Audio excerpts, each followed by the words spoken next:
तो शायद अब आपको कैश यूज़ करना रोकना पड़ेगा। मेरे पास यूरो है, मेरे पास दिराम है, रियाल है, या फिर मेरे पास पाउंड है, या फिर डॉलर है, तो यूज़ कैसे करेंगे? कितना हुआ? 100 रुपये। ओके, इतना मोटा वॉलेट रखते हैं अपने पीछे वाली जेब में। मैं तो शुरू से ही ये पतला वाला रखता हूँ, वैसे भी क्लिपर। तो क्या आप भी ऐसे ही पैसे देते हैं? अभी तक गवर्नमेंट ने यूपीआई निकाल दिया, इतने ऑनलाइन ट्रांजेक्शंस करने की सुविधाएं दे दी, लेकिन फिर भी अगर अपन अभी तक कैश यूज़ कर रहे हैं तो शायद अब आपको कैश यूज़ करना रोकना पड़े। अभी गवर्नमेंट ने लॉन्च किया है डिजिटल रुपया। तो लास्ट वीक ही मेरे पास बैंक की तरफ पायलट प्रोजेक्ट का इन्विटेशन आया था, तो मैंने उसमें रजिस्टर किया और फिर मैंने कुछ दिन यूज़ करके देखा। पायलट प्रोजेक्ट क्या होता है? एक्चुअल में pilot project is like a testing project. अभी ऑफिशियली ऑनलाइन लॉन्च नहीं हुआ है, लेकिन उसका टेस्टिंग चल रहा है। तो इस वीडियो में हम लोग आज कवर करेंगे 4 टॉपिक्स। व्हाट इज डिजिटल रुपया, डिफरेंस बिटवीन डिजिटल रुपया और यूपीआई जो अभी चल रहा है, तीसरा हाउ टू यूज डिजिटल रुपया, और चौथा इसके बेनिफिट। सो डिजिटल रुपया, सबसे पहले तो आप अपने आप को कंफ्यूज ना करें, क्योंकि डिजिटल रुपया को आप लोग सोचेंगे कि सीबीडीसी के नाम से भी सुनाई देगा, डिजिटल रुपया के नाम से सुनाई देगा और ई रुपया के नाम से सुनाई देगा। तो ये तीनों चीज एक ही। तो सीबीडीसी क्या है? Central bank digital currency. से ये 200 रुपए का नोट है, अभी हम ये 200 रुपए का नोट यूज करते हैं, लेकिन ये सेम चीज 200 रुपए का नोट अब आपके फोन में आ जाएगा, ये सेम इसके अंदर आ जाएगा। सो बेसिकली हम बोलें इसको तो हम बोलते हैं नोट, और जो डिजिटल करेंसी आएगी उसको हम बोलेंगे टोकन। टोकन मतलब कि हाँ 5 टोकन, 10 टोकन, 20 टोकन, 100 टोकन। आप सोच रहे होंगे कि इस जो एप्लीकेशन जो है डिजिटल रुपया, नाम तो इसका ऑब्वियसली डिजिटल रुपया है, तो इसके अंदर दूसरी करेंसी भी अलाउड होंगी क्या? नहीं होंगी। अगर आप बोलेंगे कि मेरे पास यूरो है, मेरे पास दिराम है, रियाल है, या फिर मेरे पास पाउंड है, या फिर डॉलर है, सो ये सब अलाउड नहीं होगा। इसमें सिर्फ होगा हमारा भारतीय रुपया, महात्मा गांधी वाला, राइट। अब हमें कंफ्यूजन होगा कि ये तो सेम यूपीआई की तरह ही हुआ, लेकिन ऐसा नहीं है। यूपीआई क्या है? यूपीआई की सारी ट्रांजैक्शंस बैंक से रिलेटेड होती हैं, आपके बैंक से कनेक्टेड होती हैं। आपकी जो भी ट्रांजैक्शंस होंगी आपके स्टेटमेंट में ऐड होके आएगी। अभी इसका जो कॉन्सेप्ट है वो ये है कि आपको एक वॉलेट दे दिया जाएगा। एक चीज़ और, डिजिटल रुपया यूज़ करने में अभी गवर्नमेंट ने अनाउंस नहीं किया है, लेकिन गवर्नमेंट का प्लान है कि जो डिजिटल रुपया हो वो बिना इंटरनेट के भी काम करेंगी। और हाँ, इंटरेस्टिंग चीज़ इसमें, जैसे अगर आपने आज इस नोट का नंबर है 717730, अगर आपने अपने वॉलेट से मेरे को 200 रुपये ट्रांसफ़र किए, तो सेम जो नंबर है इस नोट का, वही नोट मेरे वॉलेट में दिखाई देगा। अब अगर मैं ये नोट किसी दूसरे तीसरे के ट्रांसफर करता हूँ तो उसके भी सेम नोट दिखाई देगा। मतलब इसको इस तरीके से डिज़ाइन किया गया है कि ये एक कैश फ्लो ही है एक्चुअल में जो आपके फ़ोन में है।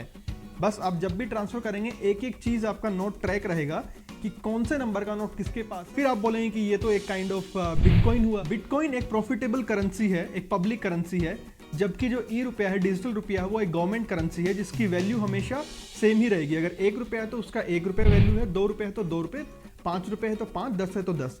लेकिन बिटकॉइन का मार्केट के according rates will be fluctuating. आपको यूपीआई के लिए केवाईसी करना होता है, बैंक डिटेल्स ऐड करनी पड़ती हैं। इस केस में क्या होगा, आपको सिर्फ एक वॉलेट क्रिएट करना है और उस वॉलेट में आपको पैसे डालने हैं। जैसे आपने अगर 10,000 रुपये डाल दिए तो आपको एक कैश मिल गया उस वॉलेट के अंदर। अब उस 10,000 के अंदर आपको डिफरेंट नोट्स दिखाई देंगे कि आपके पास 500 के इतने नोट्स हैं, 100 रुपये के इतने नोट्स हैं, 200 रुपये के इतने नोट्स हैं, सिक्के इतने हैं। दूसरा मेजर डिफरेंस है कि यूपीआई के ऊपर सारी ट्रांजेक्शन्स आपकी ट्रैक होती है, गवर्नमेंट और आरबीआई आपकी सारी ट्रांजेक्शन ट्रैक करती है। लेकिन इधर इस केस में, वॉलेट के केस में, गवर्नमेंट ने अभी तक क्लैरिफाई नहीं किया है, लेकिन गवर्नमेंट ने बोला कि कुछ अमाउंट, सर्टेन अमाउंट को हम लोग ट्रैक नहीं कर पाएंगे, लेकिन अगर उससे ऊपर अमाउंट जाता है तो ही गवर्नमेंट ट्रैक करेगी। अब इसकी बेनिफिट्स की बात करते हैं तो बेनिफिट, सबसे बड़ा बेनिफिट तो यही होगा कि आपको कैश कैरी नहीं करना पड़ेगा। दूसरा बेनिफिट अपनी कंट्री के लिए या फिर आरबीआई के लिए है कि आरबीआई की जितनी भी कॉस्ट ऑफ प्रिंटिंग आती है इन नोट्स के अंदर, वो कम हो जाएगी। आरबीआई को नोट्स की सिक्योरिटी के लिए भी बहुत बड़ा अमाउंट सिक्योरिटी के ऊपर खर्च करना पड़ता है, तो कहीं ना कहीं वो अमाउंट कम हो जाएगा। So it's a good thing for our economy, RBI and our country. तीसरा बेनिफिट ये है कि ये ट्रांजेक्शन बहुत ज़्यादा फास्ट होंगी। अभी एक्चुअल में मेरा एप्लीकेशन जो था वो अभी कल तो चल रहा था, लेकिन अभी मेरा एप्लीकेशन फिर से उन्होंने सर्वर डाउन दिखा दिया। नहीं तो मैं आपको लाइव दिखाता।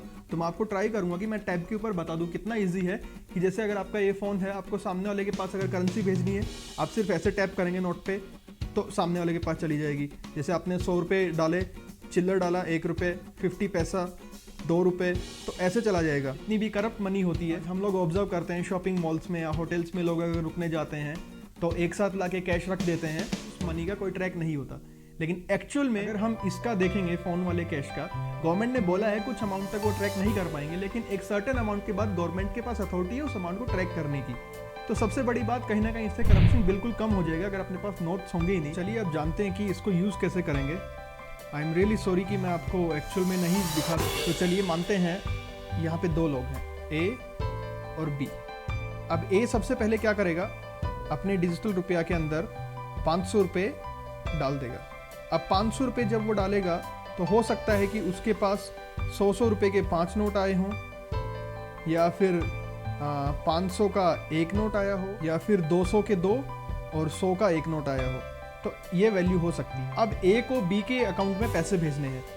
अब ए ने बी के अकाउंट में भेजा इधर से, मान लीजिए कि 100 रुपये उसको भेजने हैं। तो ये 100 रुपये जब वो इधर से ऐसे टैप करेगा सामने वाले के अकाउंट के लिए, तो 100 रुपये इसके अकाउंट में चले जाएंगे। अब मान लीजिए इधर जो इसका 100 का नोट था उसका नंबर था 1 2 3 4 5, तो उसके अकाउंट में 100 रुपये ऐड हो जाएंगे और इसके नोट का नंबर भी 1 2 3 4 5 ही होगा, और इधर इसके पास बच जाएंगे 400 रुपये। अब वो 400 रुपये के 100 के 4 हो सकते हैं, या फिर 200 के 2 हो सकते हैं। इधर आप मान लीजिए कि ए ने बी को 101 रुपया और भेजा, इधर हो गए टोटल 201 रुपये, और ए के पास बच गए 299। अब इसकी वैल्यू आपको जैसे पर्स में आपके वॉलेट में दिखाई देती है वैसे ही यहाँ दिखाई देगी, कि हो सकता है कि 200 का एक नोट हो और 50 का एक नोट हो और 10-10 के 4 नोट हो और बाकी के चिल्लर हो, 1 का सिक्का, 2 का सिक्का या फिर 5 का सिक्का। और वैसे ही बी के पास जब जाएगा तो बी के पास भी 200 का एक नोट हो सकता है, फिर 100 के 2 नोट हो सकते हैं, और इधर एक इसका चिल्लर हो सकता है, या फिर 50-50 पैसे के 2 चिल्लर हो सकते हैं। तो ऐसे ही काम करेगा। आई एम श्योर थोड़ा सा कंफ्यूजन लग रहा है आपको इन सब में, लेकिन मैं ट्राई करूंगा, अगर मेरी एप्लीकेशन चली तो मैं इसके लिए एक स्पेशल वीडियो बना दूंगा। आप अपने आप को कहीं ना कहीं टेक्नोलॉजी से बचा नहीं सकते। अगर आप बोलते हैं कि नहीं मैं तो कैश ही यूज़ करूंगा, पहले भी हम बोलते थे कि मैं तो यूपीआई यूज़ नहीं करूंगा, लेकिन कहीं ना कहीं आपको लास्ट में यूपीआई यूज़ करना ही पड़ा। तो अभी आपको विदाउट कैश भी जीने के लिए रेडी रहना पड़ेगा। मेरा प्रेडिक्शन कहता है कि कहीं ना कहीं अब आपको अपने आप को ढालना पड़ेगा डिजिटल करेंसी यूज़ करने के लिए।